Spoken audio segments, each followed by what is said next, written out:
Hello, I'm Paul Gross. I'm an extension educator for Michigan State University, primarily with cover crops and soil health. And I'm standing in a soil pit now, and it's luckily that in this particular situation, it's a construction project. But when we always talk about digging a little and learning a lot, this really, when I saw this soil pit, it really has a lot of things to talk about. This particular field is a field, it's Ziegenfuss loam, and it's a kind of common loam in the central Michigan area. It's relatively flat. It has, if you look at the soil series, the soil survey, it talks about approximately a 9-inch topsoil. I think this one here is just a little bit deeper than that. But this particular field, just to talk about the management, this field has been no-tilled for about 35 years. And it's a part of a dairy farm, so it's a corn, soybean, wheat, and alfalfa rotation. This particular field is tile because the Ziegenfuss series can be fairly wet and ponding. But I think what's really interesting, what drew my attention when I saw this particular pit, is looking at this particular soil profile and seeing what leaving this soil undisturbed can do for your soil and the soil's ability to hold water. I think what's interesting about this particular soil, as we go down through the profile, you can see that we have roots and wormholes down as far as 5 feet. I'd like to kind of point a few things out as we go down through. First of all, you can start to see some of the rooting that you see, but as we start to get down further, I have orange stakes at 1 foot. So if we go down, and this is at the 2-foot mark, you see roots down here.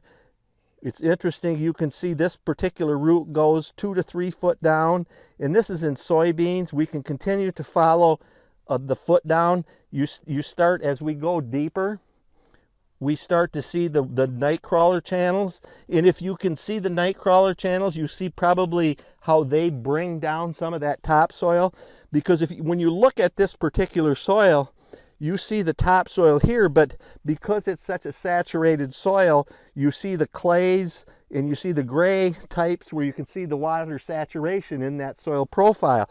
But what's really interesting, when we start going down and following these night crawler channels, you see that darker soil that has made it all the way down. Even at the 5-foot mark, you see small roots down here. You see the night crawler channels.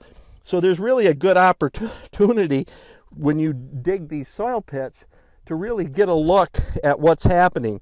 Another thing of particular interest, this is another night crawler channel in actually a fairly gray area, but you see the brown, the black topsoil, organic material that those night crawlers will bring down into this soil profile. So it's really interesting to see when you look at these deep profiles of undisturbed soil, you see the root channels, you see the night crawler channels, the holes.